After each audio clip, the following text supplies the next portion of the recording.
brought to you by Silver Pumps and Motors. Top quality और consistent performance के लिए सिर्फ सिल्वर पंप्स नाम याद रखना. నల్గొండలోనూ 200 కోట్లతో బీఆర్ఎస్ ప్రభుత్వం రోడ్ల నిర్మాణం చేపట్టిందన్నారు మాజీ మంత్రి ప్రశాంత్ రెడ్డి. అయితే ఆ రోడ్లని చూపిస్తే ప్రశాంత్ రెడ్డికి సన్మానం చేస్తానని కౌంటర్ ఇచ్చారు కోమటిరెడ్డి.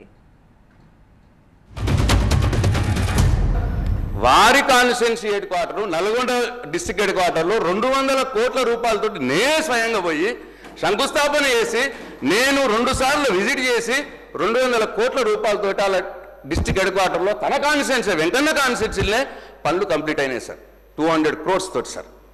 తక్కువ నేను ఇంకా నాకు ఎగ్జాక్ట్ తెలియదు, నాకు 200 కోట్లు సుమారు ఇంకా పైనే ఉంటుంది.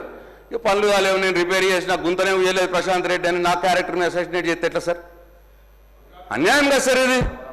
పోదామా సార్ నల్గొండ? తమరు తీసుకుపోయి సార్, తమరు తీసుకుపోయి నల్గొండలో చూద్దాం సార్ రోడ్ని. ఆ రోడ్లు 200 కోట్లు ఎక్కడో చూపిస్తే నీకు అక్కడనే సన్మానం చేస్తా, నీకు ఒక కొబ్బరికాయ పడతా అని అంటున్నా. నాకు ఆడితే 200 వచ్చి 2 రూపాయలు ఇవ్వలేదు సార్. నా మీద కోపంతో హౌజ్లోకి వెళ్ళి నన్ను డిస్క్వాలిఫై చేసి నువ్వు గట్టి కడితే ఇల్లు కడతలేవంటే నన్ను ఎంత కూర్చున్నా సంపత్ కుమార్ని ఇద్దరిని తీసుకుపోయి పోతే మీ హైకోర్టు సుప్రీంకోర్టులో తీసేది సార్. 1 రూపాయి ఇవ్వలే నా కాన్స్టిట్యూన్సీకి. అప్పుడు కిరణ్ కుమార్ రెడ్డి ఏమన్నాడో తెలంగాణకు రూపాయి ఇవ్వనన్నట్టు కోమటిరెడ్డి వెంకరెడ్డి తెలంగాణ కొట్టాడు కాబట్టి 1 పైసా ఇవ్వన్నాడు. 1 పైసా 200 కోట్ల నీ రణం పడతా బాబు. అబద్ధాలు ఆడితే కూడా దానికి లెక్క ఉండాలి.